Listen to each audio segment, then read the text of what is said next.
بسم الله الرحمن الرحيم إذا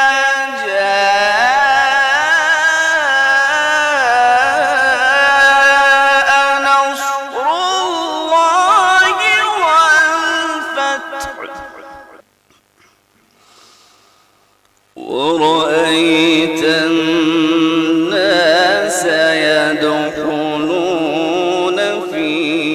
دين الله أفواجا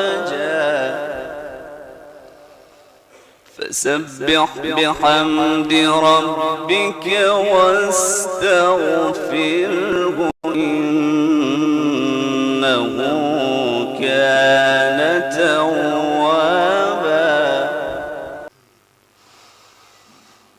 إذا جاء نصر الله والفتح ورأيت الناس يدخلون في دين الله أفواجا فسبح بحمد ربك واستغفره